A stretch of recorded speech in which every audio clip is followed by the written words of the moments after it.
Sinpo TV kembali hadir bersama saya Sri Dewi Andayani dalam berita pilihan selama sepekan. Kasat Narkoba Polres Jakarta Timur ditemukan tewas diduga bunuh diri. Insiden penembakan di kantor MUI mengakibatkan 2 pegawai terluka. Polisi ungkap sindikat obat-obatan terlarang. Pertemuan Presiden dengan Ketua Umum Parpol sinyal kuat pembentukan koalisi besar. Survei head-to-head Capres LSN, Prabowo unggul saingi Ganjar dan Anies Baswedan. Berikut berita pilihan selengkapnya.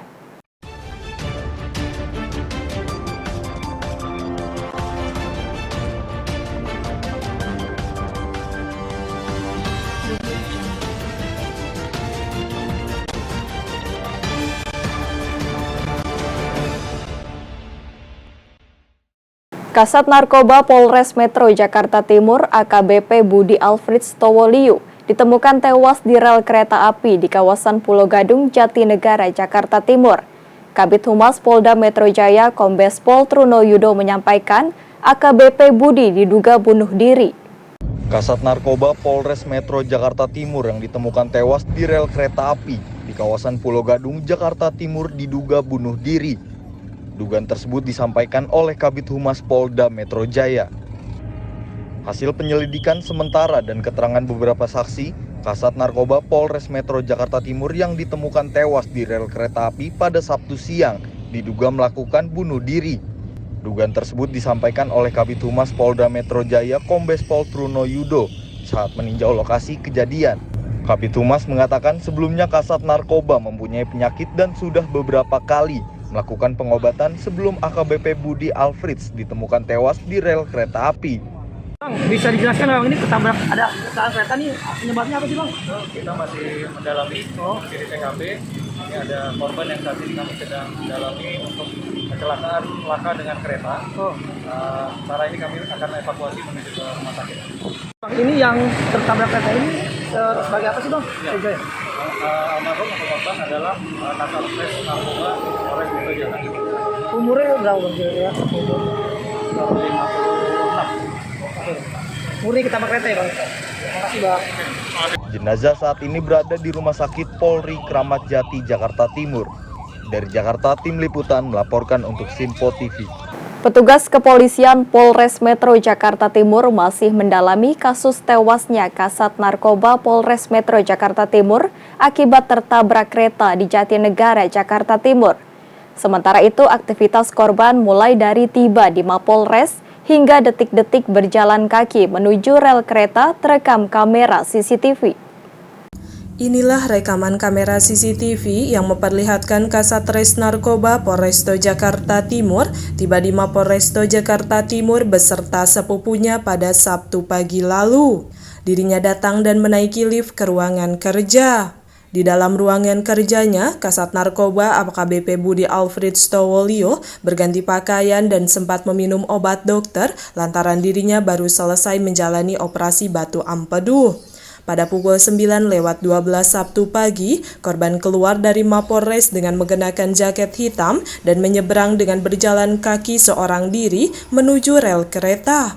Dari kamera CCTV di stasiun Jatinegara juga memperlihatkan korban berjalan seorang diri. Saksi sempat melihat korban berdiri dan melihatnya ke kanan kiri dengan menyender di tembok bagian dalam yang merupakan pembatas antara rel dengan jalan raya. Saat kereta mulai mendekat dengan kecepatan 27 km per jam, korban langsung berjalan ke jalur 3 rel kereta hingga akhirnya tertabrak kereta yang melaju dari arah Jakarta menuju Tegal. Sementara hingga kini polisi belum bisa menyimpulkan dan masih menjalani peristiwa tewasnya Kasat Narkoba akibat tertabrak kereta. Belum ada kesimpulan apa-apa ya. Udah tadi udah dipaparin semua tuh jelas. Belum dijelaskan tadi Pak yang tadi banyak berat atau bagaimana? Diketahui, jenazah korban pertama kali ditemukan setelah petugas keamanan stasiun mendapatkan laporan dari masinis. Saat kejadian tak ada warga yang melihatnya. Dari Jakarta, tim liputan melaporkan untuk Sinpo TV. 3 pelaku sindikat peredaran narkoba jaringan internasional berhasil ditangkap petugas kepolisian Satres Narkoba Polres Metro Jakarta Barat. Polisi menyita barang bukti berupa puluhan juta butir obat-obatan terlarang jenis tramadol dan heximer yang disimpan di gudang yang ada di kawasan Kedoya, Jakarta Barat. Puluhan ribu butir obat terlarang jenis tramadol dan heximer dari India yang akan diedarkan para sindikat peredaran obat terlarang diamankan di halaman Polres Metro Jakarta Barat pada Rabu pagi. Petugas Satres Narkoba Polres Metro Jakarta Barat mengamankan obat-obatan terlarang ilegal ini di salah satu gudang yang berada di kawasan Kedoya, Jakarta Barat pada Kamis malam. Dari lokasi petugas juga berhasil mengamankan 3 pelaku sindikat peredaran obat terlarang jaringan internasional. Salah satu pelaku diketahui berketurunan warga negara India yang memasok obat-obat terlarang ilegal ke Indonesia. Ketiga pelaku sindikat peredaran obat-obat terlarang tersebut diketahui berinisial HKH, laki-laki usia 55 tahun, AK laki-laki usia 38 tahun, dan AAM, laki-laki usia 38 tahun. Menurut Wakapolda Metro Jaya, masuknya obat terlarang ilegal ini melalui jalur laut menggunakan kapal yang sempat transit di Singapura dari negara India. Sebanyak 28.320.000 butir obat terlarang jenis tramadol dan 9.098.000 obat terlarang jenis heximer berhasil disita dengan total harga sekitar Rp497.584 miliar. Untuk menyampaikan pengungkapan peredaran obat ilegal jaringan internasional India, Singapura, Indonesia oleh jajaran Sat Narkoba Polres Jakarta Barat. Saya sampaikan bahwa pengungkapan ini dilakukan oleh anggota Satres Narkoba Polres Jakarta Barat. TKP penangkapan di gudang yang beralamat di Jalan Kedoya Raya, nomor 3, Kedoya Raya, Kebon Jeruk, Jakarta Barat. Dengan tersangka yang pertama adalah saudara KHK alias Acu, usia 55 tahun, yang bersangkutan ini berperan sebagai yang membantu atau turut serta memasukkan obat-obat ini dari luar negeri ke Indonesia, dan juga yang bersangkutan menyiapkan tempat. Yang kedua adalah saudara AK, usia 38 tahun, yang bersangkutan berperan sebagai pemilik daripada barang bukti ini, obat ilegal yang dipesan dari India untuk dikirim ke Indonesia. Yang ketiga adalah saudara AAM, laki-laki 38 tahun, ini juga berperan membantu memasarkan obat-obat ini, kemudian juga mengemas ulang obat-obat ilegal ini. Kemudian untuk modus operandinya adalah memasukkan obat-obat ilegal dengan jenis tramadol dan heximer tanpa izin edar dari negara India, melalui transit di Singapura, lalu dibawa ke Indonesia, dan kemudian di packing atau dikemas menjadi siap edar di salah satu ruko di kawasan Kedoya, Jakarta Barat. Para pelaku sindikat pengedaran obat-obat terlarang ilegal ini akan dijerat Undang-Undang Kesehatan dan penyalahgunaan obat-obat terlarang dengan ancaman hukumannya di atas 5 sampai 15 tahun penjara. Dari Jakarta, tim liputan melaporkan untuk Sinpo TV. Insiden penembakan terjadi di kantor Majelis Ulama Indonesia di Jalan Proklamasi, Jakarta Pusat pada Selasa 2 Mei 2023. Menurut informasi, insiden penembakan itu dilakukan oleh orang tak dikenal. Ya baik pemirsa Sinpo TV, telah terjadi insiden penembakan di kantor MUI di Jalan Proklamasi Menteng, Jakarta Pusat oleh orang tak dikenal sekitar pukul 11 pagi waktu Indonesia bagian Barat. Peristiwa ini pun terjadi secara tiba-tiba, namun informasi yang kami dapatkan memang pelaku ini ataupun tersangka sempat meminta untuk bertemu dengan salah satu pihak dari MUI. Dan pemirsa Sinpo TV bisa dilihat juga bagian pintu kaca kantor Majelis Ulama Indonesia di Jalan Proklamasi Jakarta Pusat ini sudah dalam kondisi pecah akibat insiden penembakan yang dilakukan oleh pelaku. Untuk saat ini menurut keterangan yang kita terima di TKP ada 2 korban, yakni staf dari kantor MUI itu sendiri, yakni mengalami luka di bagian pundak belakang dan juga satu lagi mengalami luka akibat pecahan kaca. Dan untuk 2 korban ini juga sudah dibawa ke rumah sakit untuk mendapatkan perawatan intensif. Pantauan kami di lokasi memang situasi saat ini kantor MUI sudah diberikan garis polisi, yang mana artinya tempat ini harus steril dan yang tidak berkepentingan tidak diperbolehkan untuk masuk. Selain itu juga kantor MUI juga dijaga dengan pengawalan yang sangat ketat oleh pihak kepolisian dengan membawa senjata lengkap. Tadi juga Kapolres Metro Jakarta Pusat Kombes Pol Komarudin menyampaikan bahwa pelaku penembakan ini menggunakan pistol airsoft gun, di mana pelaku ini juga berhasil diketahui, yakni berinisial M, laki-laki berumur 60 tahun, berdomisili di Lampung, dan memang dinyatakan bahwa pelaku telah meninggal dunia dan sudah dibawa ke Rumah Sakit Polri Kramat Jati untuk diautopsi. Adapun untuk motif dan latar belakang penembakan itu sendiri, tadi Kapolres Metro Jakarta Pusat Kombes Pol Komarudin juga menyatakan bahwa pihak kepolisian masih mendalami. Sejak diamankan dari TKP, sudah dalam kondisi tidak sadar, kemudian sempat dibawa ke Polsek, namun di Polsek juga tidak sadar. Akhirnya kita bawa ke Puskesmas Menteng. Dokter Puskesmas Menteng menyatakan bahwa pelaku sudah dalam keadaan meninggal. Oh, berarti setelah penembakan itu pelaku sudah tidak sadar, Pak? Setelah penembakan sempat lari keluar, tapi diamankan oleh petugas. Pak, kan ada video yang beredar nih, Pak, ada terduga pelaku berbaju kotak-kotak begitu yang viral nih di media sosial. Betul. Kemudian nanti treatment di RS Kramat Jati seperti apa di rumah sakit Polri? Saat ini kan sedang mau diotopsi ya. Nanti dari sanalah hasilnya baru diketahui penyebab meninggalnya kenapa. Karena ditemukan juga dalam tasnya barang-barang seperti obat-obatan, buku rekening, dan beberapa lembar surat-surat. Untuk identitas pelakunya juga belum diketahui, Pak? Apa? Identitas pelaku? Identitas pelaku sudah ada. Siapa, Pak, namanya, Pak? Inisialnya M. Siapa? Pasal mana, Pak? Berapa, Pak? Sekitar 60-an.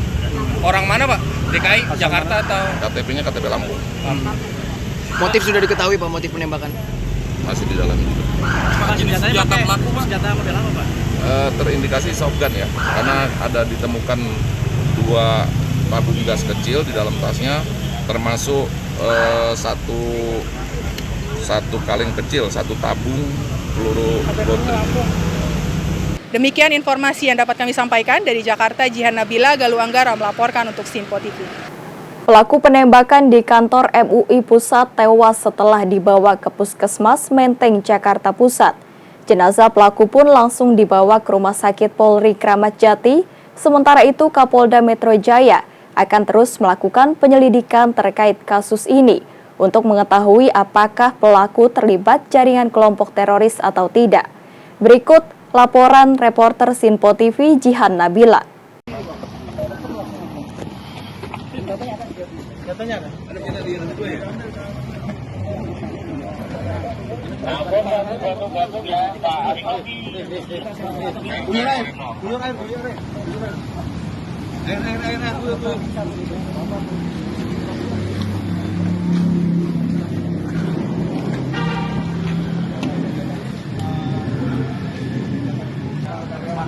Sampingnya mana?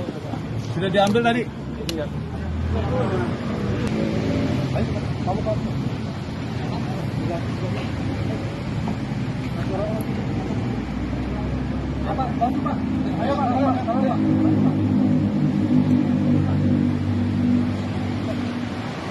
Dilepas dulu, Pak. Bukan dari mana? Dari dia kabur, saya di sini sendirian, Pak. Lalu itu saya jalan lagi ke samping saya. Yang ini di belakang. Beralih ke berita politik, pemirsa, usai 6 ketua umum partai politik bertemu dengan Presiden Jokowi di Istana pada Selasa malam, pengamat politik Ujang Komarudin menyebut peluang terbentuknya koalisi besar akan terjadi. Menurutnya, dukungan koalisi besar terhadap pencapresan kemungkinan akan mengarah pada Prabowo Subianto. Pengamat politik Universitas Al-Azhar Ujang Komarudin turut merespon pertemuan Presiden Joko Widodo dengan 6 ketua umum partai politik di Istana Negara pada Selasa malam. Ujang mengatakan pasca pertemuan tersebut, ke-6 ketua umum partai politik pendukung pemerintah itu tampak memperlihatkan gestur positif yang menunjukkan bahwa arah pembentukan koalisi besar kemungkinan akan terjadi. Ia pun menyebut arah capres koalisi besar bisa saja mengarah pada Prabowo Subianto, karena dinilai pas dan cocok ketika parpol lain yang tidak mendukung Ganjar dan Anies Baswedan dapat mempersatukan suara untuk membangun koalisi besar dan mengusung Prabowo. Pasca pertemuan 6 partai koalisi pendukung Jokowi ya di Istana, itu ya ketika mereka keluar dengan happy, dengan senang, dengan riang gembira, gitu, gestur mereka luar biasa senang gitu ya. Ini menunjukkan bahwa ya kelihatannya arah-arah koalisi besar itu akan terjadi.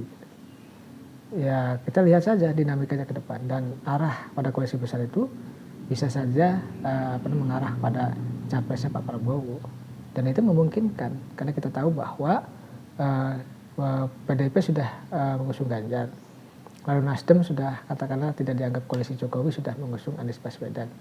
Ya satu-satunya yang pas dan cocok ya dalam konteks koalisi besar itu ya ketika non PDIP, non Nasdem ya sudah mengusung capres masing-masing, maka yang lainnya bisa satu barisan gitu ya, satu irama untuk bisa membangun koalisi besar untuk mengusung Prabowo sebagai capres. Dan itu memungkinkan ya, karena politik itu ya serba mungkin. Ya, mungkin terjadi, mungkin iya, ya probabilitasnya tinggi ketika misalkan partai-partai koalisi Jokowi kompak mendukung Pak Prabowo dalam konteks berkoalisi nanti. Karena kan kita tahu bahwa ya PDIP sudah jalan, harus dihargai, mengusung Ganjar, ya tinggal nanti 5 partai lain bisa bersatu, bisa bersinergi, bisa berkoalisi untuk membangun koalisi besar untuk bisa saja mendukung Pak Prabowo. Oleh karena itu kita lihat dinamikanya ke depan seperti apa, karena politik itu selalu berubah dan peluang koalisi besar itu bisa terlaksana ya asal mereka sepakat, asal mereka bersinergi untuk membangun kekompakan di Pilpres 2024 dan untuk bersama-sama membangun bangsa ke depan. Sementara itu menanggapi adanya peluang koalisi besar yang disebut bakal mengusung Prabowo Subianto, Wakil Ketua Umum Partai Gerindra Habibur Rahman pun mengaminkan pernyataan tersebut, serta berharap koalisi pendukung Prabowo Subianto dapat semakin luas. Gerindra juga siap mengakomodir partai politik lain yang ingin bergabung dengan partainya dan siap memperkuat barisan Koalisi Kebangkitan Indonesia Raya. Ya, kita aminkan ya, kita berharap koalisi pendukung Pak Prabowo semakin besar dan kita siap mengakomodir ya teman-teman partai-partai sahabat yang mau bergabung dengan kita. Dan dengan tetap kita, saya sampaikan, kita memperkuat Koalisi Kebangkitan Indonesia Raya gitu. Jadi kita tidak ada yang ditinggalkan, tidak ada yang meninggalkan, tapi kita memperkuat barisan. Berarti Bang, soal kemarin pernyataan Pak Romi P3 kalau misalkan di pertemuan itu ada pembahasan dukung Mas Ganjar dipasangkan dengan Pak Prabowo, ini ada apa? Itu hoax ya. Oke, sip. Ya. Soalnya itu sesuai Rapimnas ya Mas, kalau misalkan Pak Prabowo tetap. Iya, tapi yang jelas nggak ada pembahasan Pak Prabowo Ganjar Prabowo nggak ada. Ya. Kita nggak tahu sih Pak Romi dapatnya dari mana deh. Dari Jakarta, Sri Dewi Andayani, Davarizkiano melaporkan untuk Sinpo TV. Partai Golkar dan PKB siap menjadi partai inti penggerak koalisi besar atau gabungan dari Koalisi Indonesia Bersatu dan Koalisi Kebangkitan Indonesia Raya. Hal ini disampaikan langsung oleh kedua Ketua Umum Partai Politik Erlangga Hartarto dan Muhaimin Iskandar usai bertemu di Resto Pelataran Senayan, Jakarta. Partai Golkar dan PKB siap menjadi partai inti penggerak koalisi besar atau gabungan dari Koalisi Indonesia Besar dan Koalisi Kebangkitan Indonesia Raya. Hal ini disampaikan langsung oleh Ketua Umum kedua partai elit politik Erlangga Hartarto dan Muhaimin Iskandar usai bertemu pada Rabu 3 Mei 2023. Ketua Umum Partai Golkar Erlangga Hartarto mengatakan, Golkar dan PKB siap menjadi inti untuk melanjutkan proses pembangunan ke depan. Erlangga juga menambahkan bahwa koalisi besar ini butuh motor penggerak, oleh karena itu Golkar dan PKB akan menjadi partai inti dalam koalisi ini. Jadi kita sudah berbicara panjang, lebar, dalam, dan masing-masing mempunyai koalisi Golkar dengan KIB, PKB dengan Koalisi Indonesia Raya. Namun dalam pembahasan selanjutnya kita berdua berbicara koalisi besar. Dan koalisi besar itu membutuhkan koalisi inti. Dan koalisi inti itulah yang hari ini kita duduk bersama, di mana koalisi inti ini antara Golkar dan Partai Kebangkitan Bangsa. Bahkan kita sudah menunjuk tim pemenangan, yaitu dari Golkar adalah Bapak Nusron Wahid, dan dari PKB nanti Pak Faisal Reza. Jadi kedua tim ini tentu akan duduk untuk meneruskan langkah-langkah teknis. Nah, kami merasa tadi malam bertemu Bapak Presiden dan 6 partai yang lain, dan terkait dengan visi pembangunan ke depan, diingatkan oleh Bapak Presiden bahwa 13 tahun ke depan ini adalah masa persimpangan jalan antara Indonesia menjadi negara maju atau berada dalam jebakan negara berpendapatan menengah. Nah, oleh karena itu hari ini direspons dengan pertemuan Partai Kebangkitan Bangsa dan Partai Golkar bahwa kita siap untuk menjadi inti daripada menjaga pembangunan ke depan dan juga untuk melakukan komunikasi politik terhadap partai-partai yang memang ingin melanjutkan program ke depan agar kita tidak jatuh menjadi negara berpendapatan rendah. Hal senada juga disampaikan Ketua Umum Partai PKB Muhaimin Iskandar yang menyebut Golkar dan PKB bertekad untuk melanjutkan program berkesinambungan setelah masa jabatan Presiden Joko Widodo. Saya sangat percaya Partai Golkar punya pengalaman, PKB punya sejarah, Partai Golkar juga punya sejarah.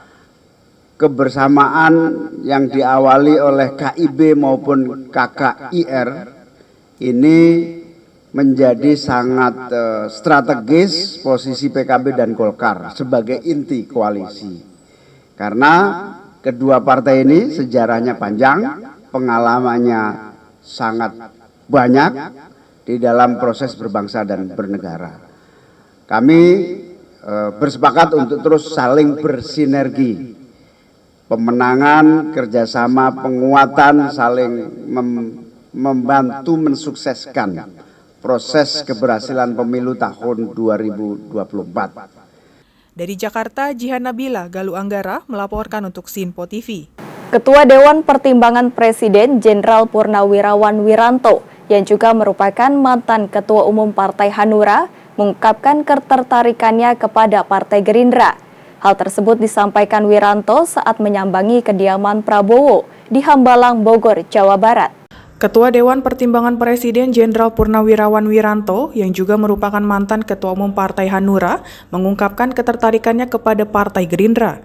Hal tersebut disampaikan Wiranto saat menyambangi kediaman Prabowo di Hambalang, Bogor, Jawa Barat, Senin 1 Mei 2023. Wiranto menilai Partai Gerindra sangat menghargai dan menghormati para pendahulu yang memperjuangkan Indonesia. Lebih lanjut, dirinya pun berharap para kader ex-Hanura dapat berjuang bersama dengan Gerindra demi Indonesia yang lebih maju. Karena memang saya melihat bahwa Partai Gerindra ini betul-betul menghormati, menghargai para pendahulu kita, para founding fathers. Mengapa demikian? Karena sebenarnya founding fathers kita itu kan tidak langsung berpesan yang dikukuhkan dalam pembukaan Undang-Undang Dasar 1945, terutama alinea kedua. Bunyinya jelas sekali, dan saya pahami betul bahwa sesungguhnya perjuangan kemerdekaan Indonesia sudah sampailah ke saat yang berbahagia. Selamat sentosa mengantarkan rakyat Indonesia ke depan pintu gerbang negara Indonesia yang merdeka, bersatu, berdaulat, adil dan makmur. Jadi Indonesia yang merdeka, bersatu, berdaulat dan makmur. Indonesia Raya. Tidak salah.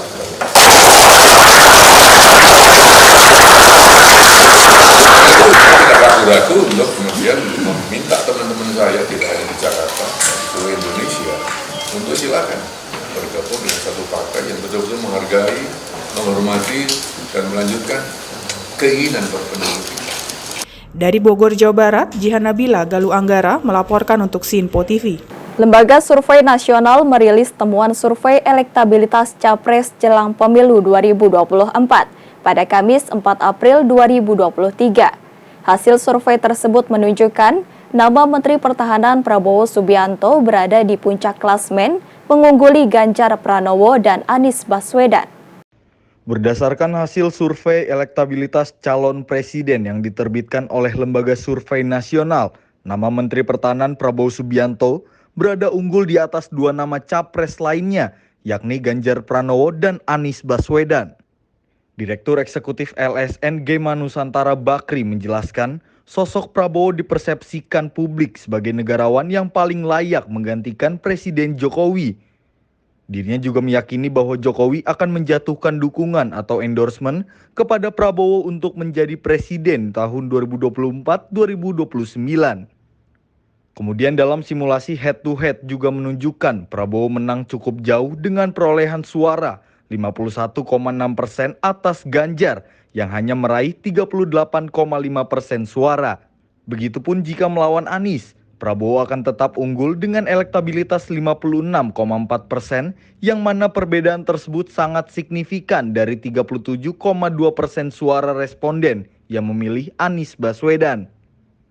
Ya, kalau kita lihat berdasarkan head to head antara dua tokoh yaitu Prabowo Subianto dan Ganjar Pranowo, memang benar bahwa mayoritas publik atau 51,6% responden itu mendukung Pak Prabowo, sedangkan sekitar 38,5% ini mendukung Ganjar Pranowo. Nah, hal ini bisa dimaklumi, sekurangnya ada 3 alasan mengapa elektabilitas dari Pak Prabowo ini mampu mengungguli secara signifikan dari elektabilitas Ganjar Pranowo. Yang pertama, tentunya ketika kita melakukan simulasi head-to-head dua calon, suara pendukung dari Anies Baswedan ini cenderung condong masuk ke Pak Prabowo dibandingkan masuk ke Ganjar Pranowo, karena kalau kita lihat ya basis massa pendukung Anies ini dan pendukung Ganjar ini